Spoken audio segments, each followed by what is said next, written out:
And I'd like to say good afternoon to all Rotarians and guests. My name is Karen Kim and I am your MC for today. We would like to acknowledge the Rotary and Melbourne people of the Kulin Nation and also pay our respects to elders past, present and future, and extend that respect to all Indigenous Australians present today. Welcome to our hybrid meeting to those online and in the room. Please ensure that your glasses are charged for the loyal toast by President-elect Philip Cornish. Many years have passed since our explorers, graziers and hopeful gold seekers were the central characters in the development of our great city. The founding of Melbourne's two pillars of optimism and entrepreneurship followed.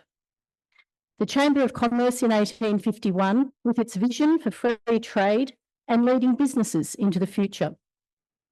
And our Rotary Club in 1921, honouring the true value of diversity and discrimination with its business classification model, culminating in representing all business interests without the domination of any.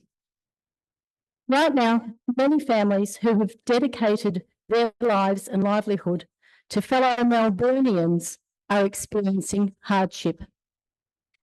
We need our Chamber of Commerce and our Rotary Club to be guiding lights of optimism and entrepreneurship for business growth and the fusion of ideas. To reclaim the title of the richest, fairest and most prosperous city in the world, being of service to Melbourne's business owners must be our priority.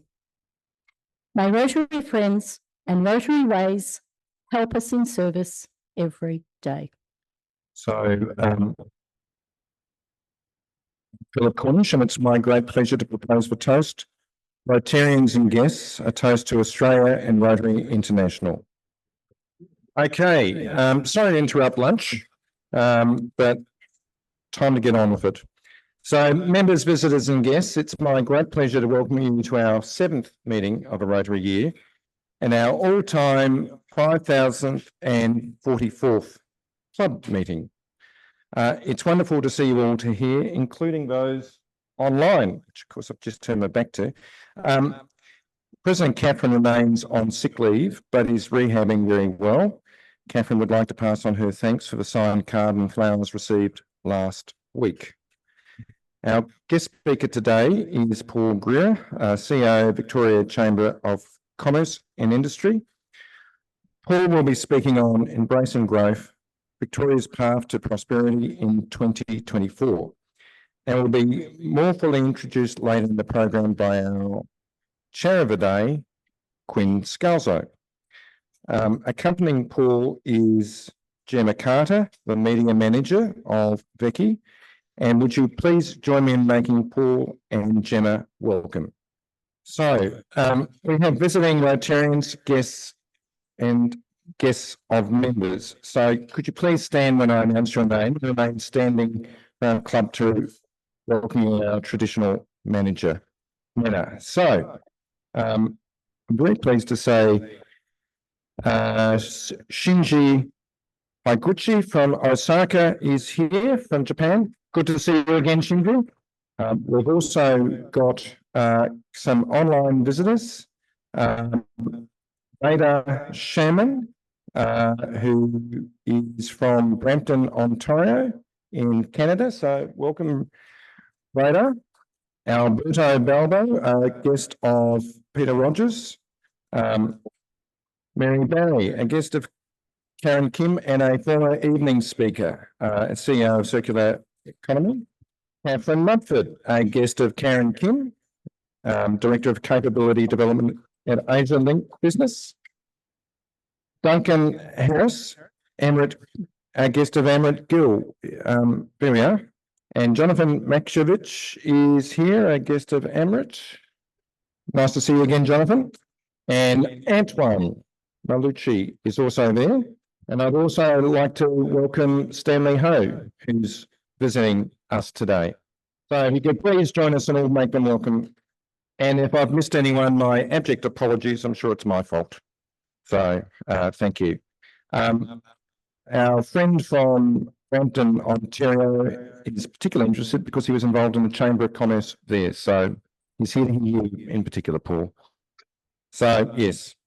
All right. So I'd like to call up past President Robert Fisher to the podium to tell us about his recent trip to South Africa. And while he's making his way to the podium, I'd also like to call up Gary Fowler. Robert and Gary celebrate their birthdays today, and I think we're particularly lucky to have them here. So if you could come back. Okay, well, thank you for the beautiful singing again. And Robert, if you'd like to tell us about your visit to Southern Africa. Thank you very much, Philip. I'm sure I'll never be as old as Gary. Yes, I had the pleasure while visiting a few game reserves a couple of weeks ago to attend 2 Rotary meetings in Harare, Zimbabwe, to really drum up some support for a couple of projects that I'm working on in that part of the world.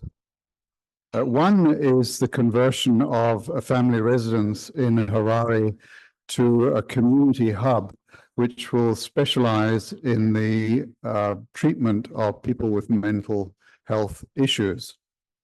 Now, this conversion by a not-for-profit agency called the Friendship Bench is 90% of the way to completion. So I'm looking for some support from these clubs in Zimbabwe to complete the exercise. And the other project is a school in Mashonaland, which is 1.5 hours drive from Lake Kariba. We went there, it took us an hour and a half to cover 25 kilometers to get to this school. It's recently been developed to accommodate 343 students at primary level, A, to give them an education at all, and B, to save them from walking what used to be 10 kilometers to get to the school.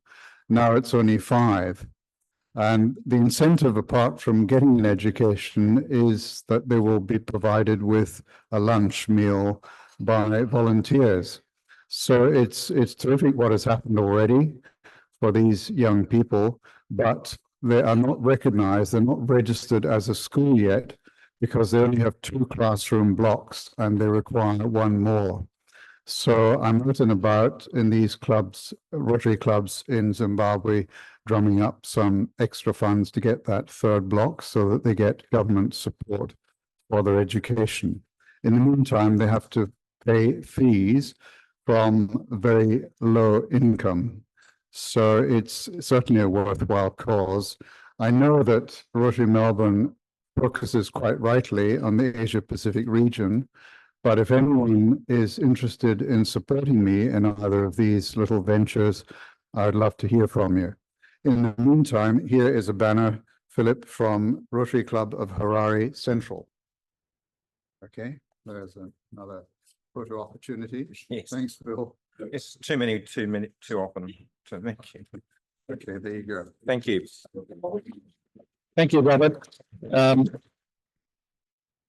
And so did you shoot any game with your camera, Robert, while you were there? Yes, good. All right, so we've done the birthdays. I don't know is Kevin online today? No, he's not online, but Kevin Sheehan is member for 38 years, which I think is worth mentioning anyway. And as Kevin said, remember to have fun when you're at Rotary. So the AGM, this is an exciting bit, nominations to the nominating committee. A reminder from our honorary secretary that the date of the Rotary Club of Melbourne Incorporated annual general meeting has been now fixed as the 20th of November 2024. We're now calling for nominations for the 3 candidates elected by the members. Nominations may be made in any number by any member in writing, with each nomination being signed by the nominator and another member. No past president is eligible for nomination by the members for any of the 3 vacancies. No member who has served twice accepted membership on the nominating committee is eligible for service in any subsequent year, except as a presidential officer. Nominations must be made by 2:05 p.m. on Wednesday, the 21st of August.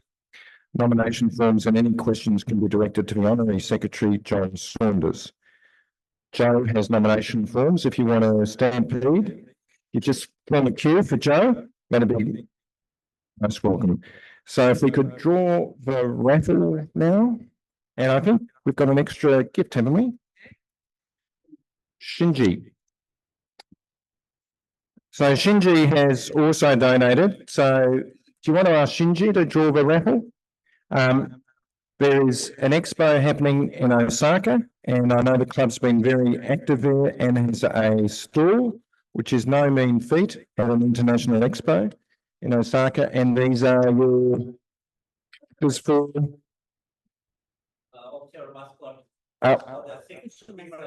the official mascot. So that's a the body will become higher and higher. collector's items in making. All right, so now to the main business of the day. Without further ado, I call to the podium our chair of the day, Vice President Quinn Scalzo, to take over the meeting and introduce our guest speaker. Thank you, Phil. Good afternoon, wonderful guest. Great pleasure here today to have Paul Guerra present to us and give us a bit of an insight on what they are heading into to try to help what's occurring in Victoria. Lots of activity, lots of challenges. As we know, we're in a state of flux in the sense of the way we're going to go forward. Paul hopefully will give us a bit of an insight to what's going on. The Victorian Chamber of Commerce and Industry Chamber is the largest and most influential not-profit business organisation in Victoria, which Paul heads. Information and supporting our members, clients and reach of 85,000 businesses and individuals across our great state. They provide programs, information and support to members and non-members to ensure a diverse and robust business community in Victoria. Paul Guerra is the Chief Executive of the Victorian Chamber and was previously the Chief Executive of the Royal Agricultural Show of Victoria, incorporating the Royal Melbourne Show and the venue management of the Melbourne Showgrounds. Prior to his work with RASV, Paul was Managing Director of Asia Pacific for Optimum International, a subsidiary of the United Health Group, one of the world's leading providers of health services.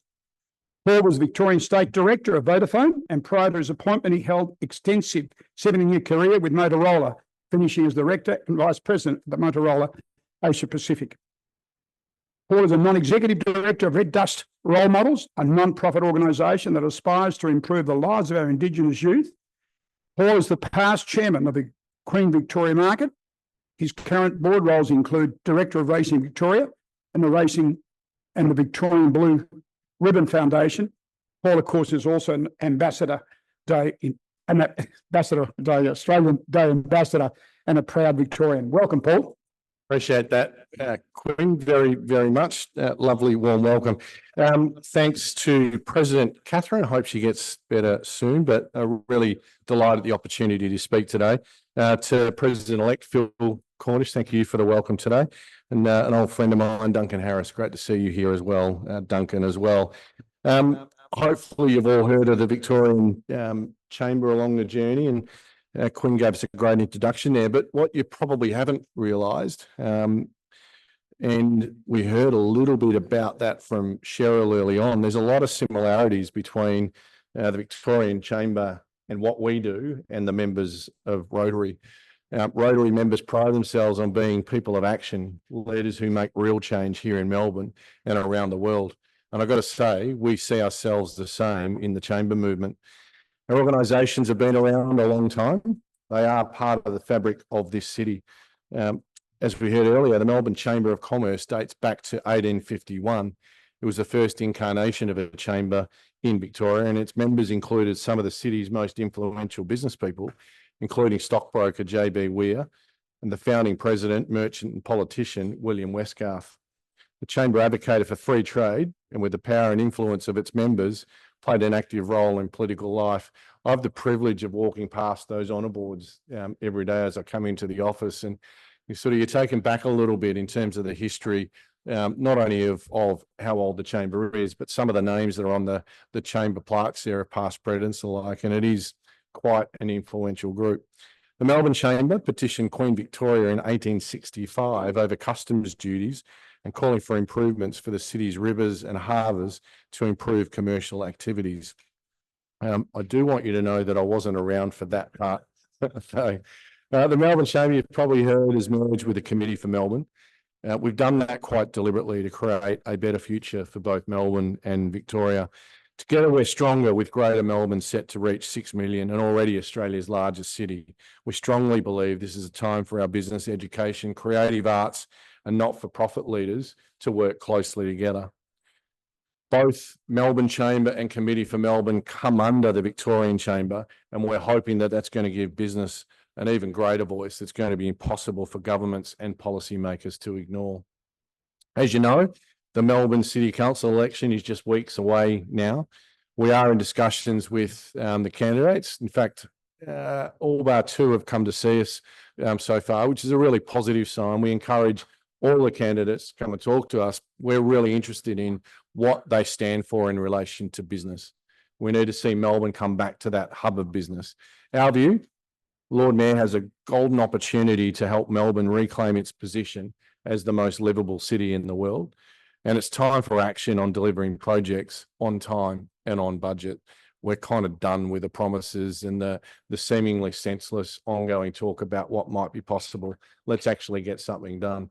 And let's start by fixing transport and the accessibility issues into and through the CBD, improving the safety of the CBD and improving cleanliness. We believe they're the imperative, and we need to get back to basics in this city.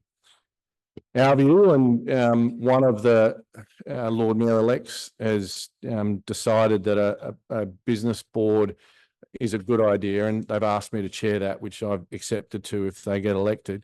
But our view is a weekly meeting should be introduced between business leaders, police, service providers, such as the Salvation Army and others, residents and state government, to really form a strong action plan for how we're going to recover the CBD. And wouldn't it be great for our city to end up with a must-see icon or attraction, which is the same status of the Sydney Harbour Bridge, the Eiffel Tower, which of course is on everybody's mind, Big Ben and the Statue of Liberty.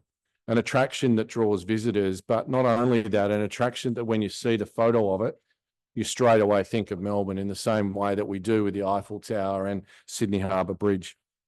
Could it be at Docklands? My view is something needs to happen at Docklands. It's a wasted opportunity, and the stationary wheel casts the wrong shadow in that area. Let's create and make a plan and deliver on it to turn that area into what it should be, an entertainment, business and tourism mecca that will attract business, workers, residents and tourists alike. I've had a bit to do with the ABBA Voyage team, and you'll hear speculation around that. I am hoping it comes to Melbourne. ABBA told me they want to come to Melbourne, so let's see if we can make that happen. But it might be a great opportunity down at the Docklands to put a year-long activation down there. We'll also look at Fisherman's Bend. It sits there as an inspirational business precinct. It should attract business. It should attract universities. It should attract TAFEs.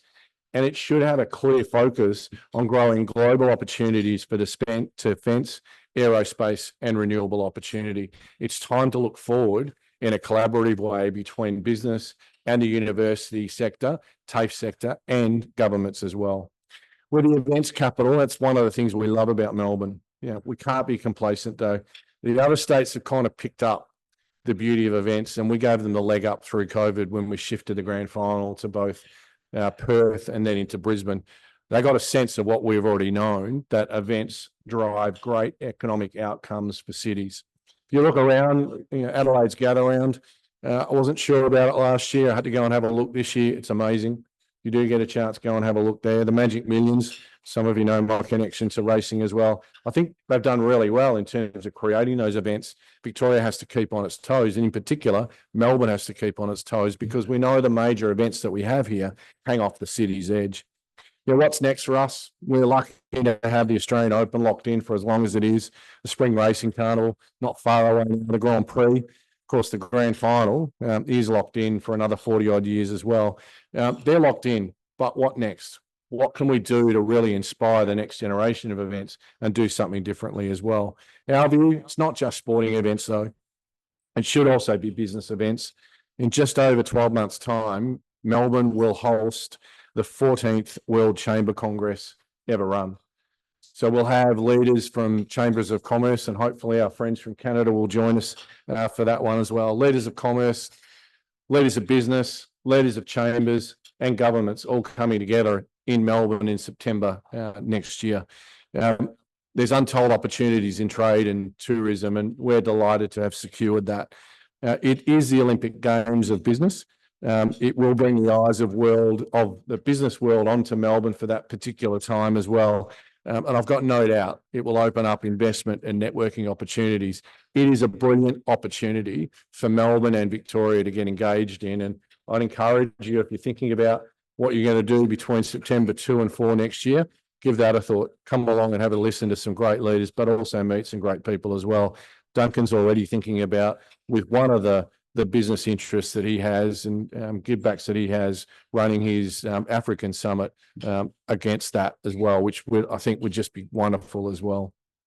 Our view, we had to compete to get it and we won it. But in the fact that we won it, it's a nod to Victoria's status in the international economic market. And we think that's a good thing for our state. We think it's a good thing for our country. But we do know we live in challenging times right now. Our economy is facing significant headwinds. I haven't seen these type of headwinds for the better part of 30 years. And we're starting to feel the pressure all around, rising energy costs and concern about the uncertainty of ongoing energy supply at affordable prices.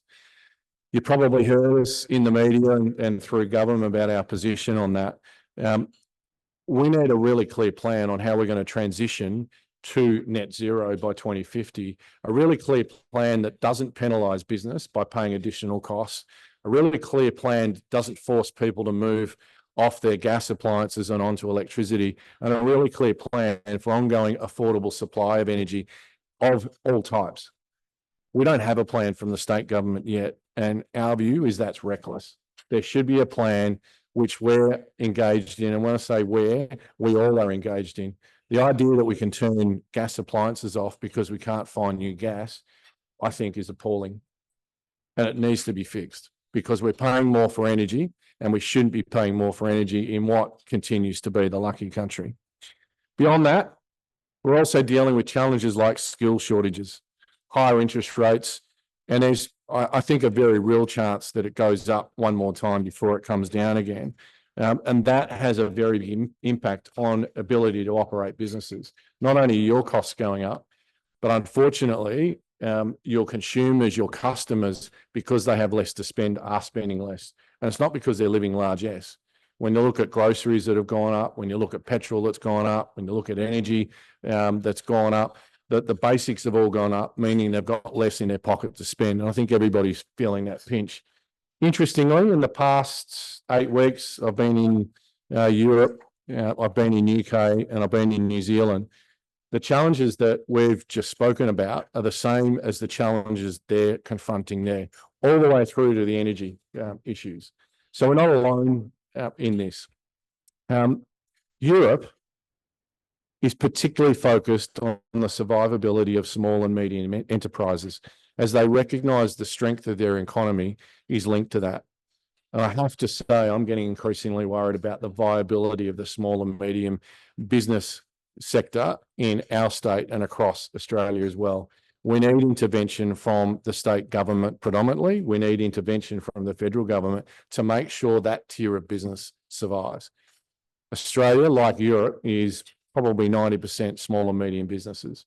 If they don't survive, employment is at risk, but our viability as a state is at risk as well. So we need to do some thinking in and around that and how we support those small and medium businesses as well.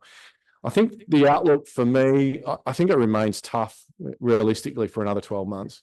We'll get some blips. I think the US federal election comes at a good time for the global economy. So I do think we get a blip there. And I think hot on the heels of that, we'll get our federal election. And as we know from past, federal elections are a good time for governments to give away money. So we're hoping that's going to stimulate the economy through that as well. I'm more of a view that we're going to get a late election. So I think it'll be late May. I think they'll leave it as late as they can go. So I think we'll start to see some level of recovery by June next year. But I do think we bounce back after that. I think there's enough curiosity in what's going on in our business environment to be confident that there will be bounce back. Employment has to hold up. I've got to say, it's the one thing that surprised me, even as things have turned a bit tougher. The employment market has stayed relatively strong, which I think overall is a good thing.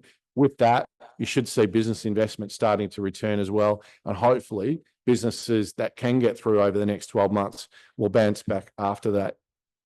Victoria can't stand still though. We need migration as a state, and hence housing and vital infrastructure must continue to be built. The notion that we should stop infrastructure build while we're still going for migration increase is wrong. We'll end up with a cluttered city, a cluttered state. So we have to keep pace with migration through infrastructure as well. Turning our back on some levels of infrastructure isn't a great idea either, particularly in international education, not only because of the commerce that it brings in through the students, but they are a vital part of our employment market as well. And what most of us don't realise is it's the easiest form of soft diplomacy. When we've got international students who have studied here, go back to their homeland, you get a meeting with them and they find out you're from Melbourne, the door is wide open. And it remains that for the rest of their careers as well. And we can't lose sight of that. Likewise, we can't lose sight that the state has a massive debt issue. How do we get there? We probably don't have enough time to talk about that today. Let's focus our efforts on how do we get out of it.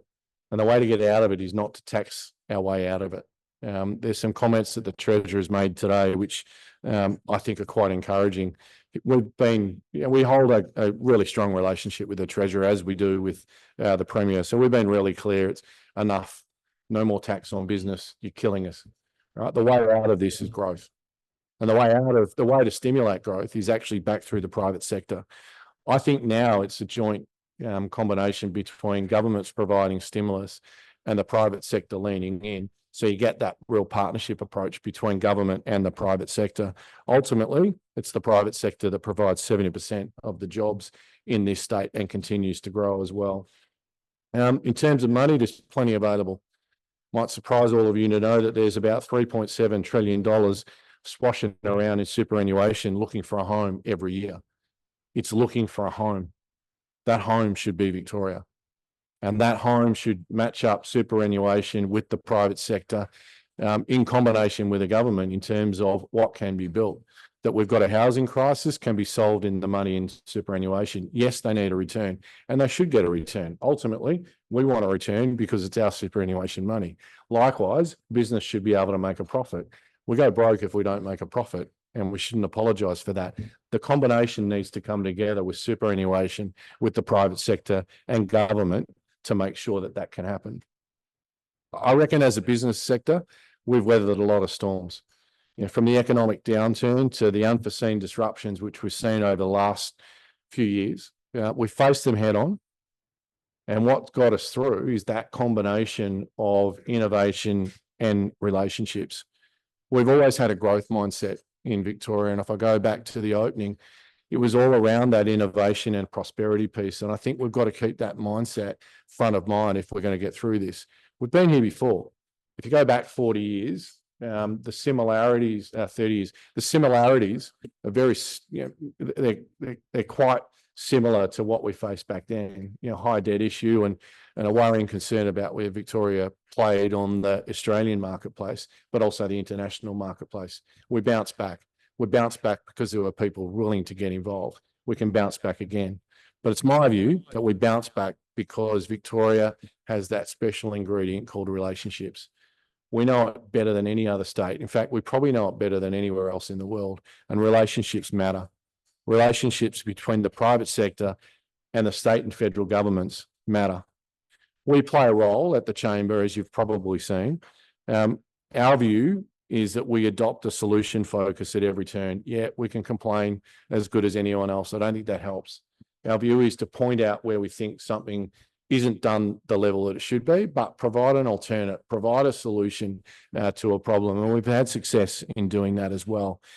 Our view, the more we do that as a collective, the better it's going to be. And that drove some of the thinking behind the Committee for Melbourne and Melbourne Chamber merge as well. Relationships, I'm sure, matter for you. That you gather every week is a credit to you all.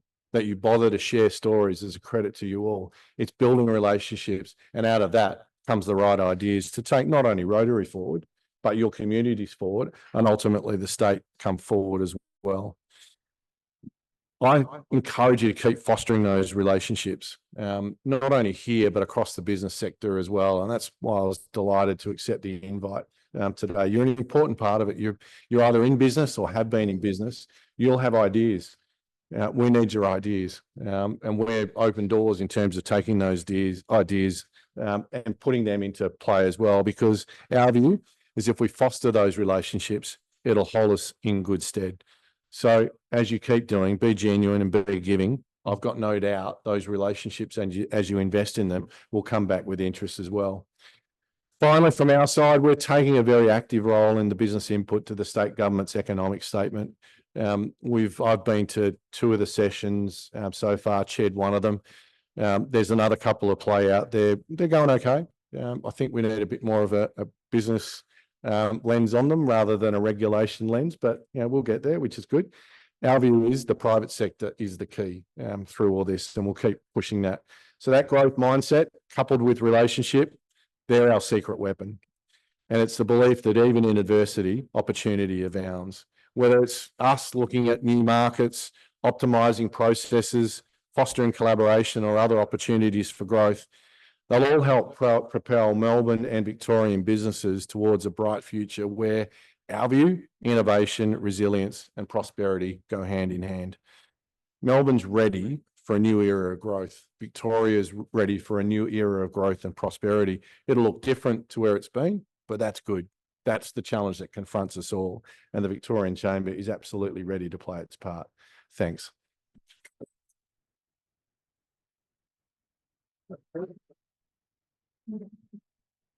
Paul's been kind enough to take some questions, so I'll grab a mic. Oh, Karen, would you be kind enough to stand up, Tony, and introduce yourself and ask the question? Also, if I could remind people that the online question can signal or post in that chat if I'd like to ask a question. Thank you. No, Karen might help you out, Tony. You might have been on. That better? Okay, we're good, I think. Yeah, that was on. Where you go, Tony? Yeah, Hi, look, Paul, thanks for. I've lived that in presentation. Collins Street for 23 years now, and over that time I've seen great increases in So residents, but also a gradual decline in other areas. And when I looked into this, I discovered that I needed to find out whether I talk to the state government, the city council, big roads. There are multiple agencies, transport operators that have a role to play and not joined up. How is it going to get joined up? Great question, Tony. There's a simple answer for that. I mean, I think we just look back to the City of Melbourne. They should be the coordinating entity for all of those agencies that operate in and through the City of Melbourne. It shouldn't be that complicated. If we want the city that we're proud of, then the City of Melbourne need to take responsibility for it. And we're clearly hoping that the next Lord Mayor is wired the same way that we are, that starts to understand that if we want the city to return, if we want people to return, there's some fundamental issues that need to be addressed. That being one of them, the cleanliness, the safety, the accessibility. Every entrance point to the CBD at the moment is down to a single lane. And if you're trying to go through the city at a busy period, good luck. It's taken me more than 45 minutes. Our office is in the Westpac building, so right in the heart of the city. It's taken me 45 minutes on more than one occasion to get down to Docklands. It's ridiculous, right? These are fundamentals that must be fixed. And the new Lord Mayor, let's hope we get the right Lord Mayor. The new Lord Mayor must have that high on their radar.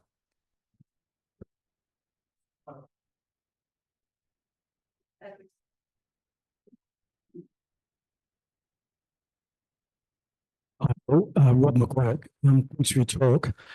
I just wonder if you can provide any clarity about the current government's thinking in terms of property. By the time they've introduced congestion levies, increased land tax, they've got windfall gains tax on properties. Obviously, they're trying to recover revenue, as they've said, from on property, but then also in a recent redevelopment in North Melbourne, the Arden Street precinct, they've zoned the commercial development 60% commercial.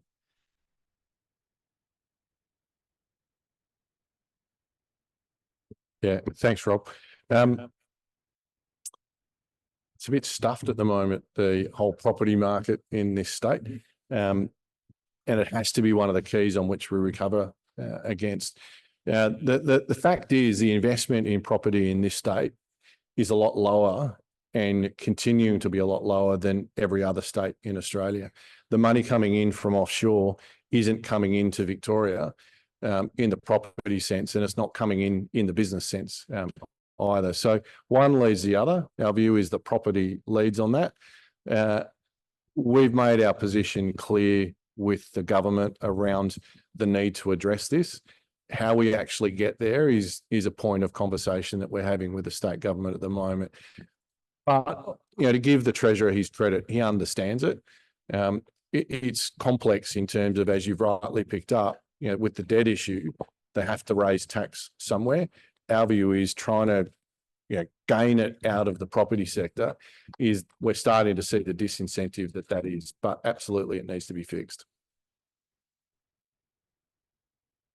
Tony? I'm just hearing it. Tony, I've got one online. The question is that both Australia and Canada are commodity countries. Is there a way that we can work together to promote our manufacturing sectors? Yeah. So this idea of collaboration, I think we're going to hear more and more, and it's leveraging the strengths that we've got. We're a services state. We don't dig a lot out of the ground and export it, unlike WA, and they're living the benefit of that. They're a rare jurisdiction around the world that isn't in high debt. Most jurisdictions have similar issues to Victoria, and that they're high debt, high inflation, high interest rates, low unemployment, lack of skills sector, housing issues and the like. For Victoria to get out of it, I think collaboration is the key. I think there is more and more an opportunity to look at those collaborations, not only across states, but across countries as well. It was one of the drivers for us to go and bid, and that's why we're so delighted to win the World Chamber Congress, because that's the ultimate, is to bring the best of the best from around the world together. I think we'll get some real benefit out of that. But I also think it's time for us to stop and think about, rather than playing the field in terms of our strengths, what are Victoria's key strengths? And how do we double down in that? Rather than trying to be everything to everybody, where can we dominate and win globally? And if that means we have to take partnerships with other states or partnerships with other countries, then so be it. But I think we have to be brave to get out of the situation that we're in. Thanks, Paul. Thanks. Thanks for your talk, and I really like your optimism. A rhetorical question. How likely do you think it is that this current government will start listening to the private sector rather than listening to the unions? Yeah, it's probably sharper focus over the past few weeks with what we've heard out of the CFMEU. Look, to give the current government its dues, we've had pretty much an open door access into the previous Premier and his team of ministers. We've seen a change with the Premier, change with the ministers as well. And the Premier is accommodating, the Treasurer is accommodating, and the key ministers are accommodating as well. We have success by putting solutions forward. We're not always in their good books. That doesn't bother us. We're here for business. We're not here to help them get re-elected, nor are we here to help the opposition get re-elected. We're here to make sure that business gets its fair hearing and business has what it needs to operate in a way of growth. Right now, the state is more and more recognising that the way forward is in that pathway through business as well. So we're optimistic that the change of government and therefore the change of circumstances that she's inherited will mean that continues to grow. I have a meeting with the Premier tomorrow morning, and I have a meeting with the Treasurer on Friday morning again. Saw the Treasurer a couple of times last week as well. So the access is there. It's up to us, and that's why I welcome your input. We'll have ideas. You'll have ideas. There's no mortgage on good ideas. Let's get the right ideas on the table and take them to the state and see if we can get traction on it. Paul, you've just come back from overseas. What can you share with us that we could introduce into Victoria? I mean, as you say, there are lots and lots of common problems, and hopefully there are some solutions that we come up with. Yeah, I'd encourage anybody that hasn't been overseas to go overseas and go and see other parts of the world. It's a wake-up call for us in that they're not waiting for us. Right? They're getting on with life. They have similar challenges, and I heard from the Vice President of the European Commission. He gave a speech. I could give it word for word here. The only thing you change is this concept of a Green Deal, which is their transition to net zero. That's the only thing that was unfamiliar in the speech. The rest of it was identical. But they're not thinking about Australia. They're thinking about what's happening in Europe. They're thinking about what's happening in London. They're not thinking about Australia. We've become detached from the rest of the world. The Olympics have helped, but we need to double down now on our effort to get back and re-engage with the rest of the world. It's an eye-opener because the challenges that we have here, and we feel it intensely here, are the same challenges that they have around the rest of the world as well. They're not waiting for solutions. They're getting on with it. They're getting selfish in Europe around, and the Vice President made the comment, you know, that the energy transition should be done for Europeans by Europeans. They're not talking about importing the expertise. They're talking about creating and developing it within Europe. Well, what a great way to kickstart manufacturing again. And that's in fact what they'll do. So there's ideas there that we can see. The eventing side, you know, we met with the CEO of Ava Voyage, and what they're doing through that is quite amazing. It's an event that hopefully will come to Melbourne, should come to Melbourne as well. We were there in the lead up to the Paris Olympics, and you get the buzz around that. That is an early warning bell for Melbourne, though. We saw what Olympics did for Sydney and how it accelerated their city and their state.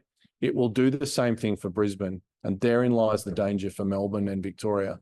If they accelerate too far ahead, then you'll see the shift of momentum to go from somewhere between Melbourne and Sydney to go somewhere between Sydney and Brisbane. So we have to be really conscious of what the Olympics are going to do. But across the board, I think, you know, the increased opportunities for trade, about 5% of Victorian businesses export. It's too low. It's too low. Right? For us, there's a global marketplace out there. How do we get in touch with that?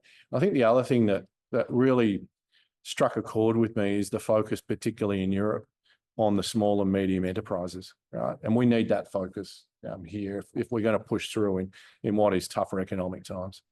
Well, innovation will come for small and medium, so we really need that support. Thank you, Paul. Been a great talk, and we're very grateful you were able to be here today. Thank you. Pleasure. Thanks.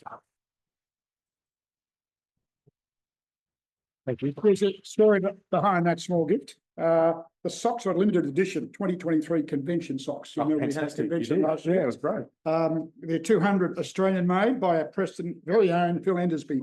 The organisation is called Wilderness Wear. So wear them with great pride. Thank you. Thanks, Phil.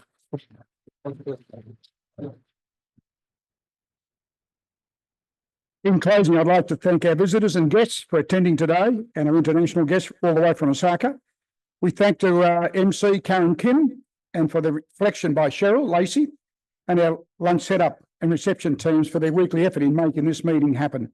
Please, we can stay back a few minutes to assist with the pack up. It'd be greatly appreciated. A reminder, our next meeting is tonight, possibly the first ever double meeting Wednesday. It's our monthly evening meeting and will be held at the University of Melbourne Parkville campus. It's a booked out event, and these who have registered to volunteer with the University of Melbourne Rotaracts will meet at 6 p.m.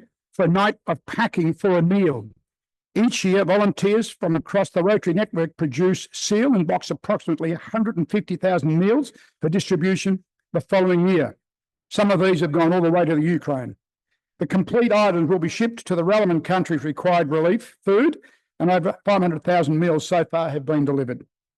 A reminder, next week, we will meet here at number 35 for lunch, and our guest speaker will be Catherine Ellis, CEO Leadership of Victoria. Please join us to hear from another important leader in our community and attend that meeting. We can stand up.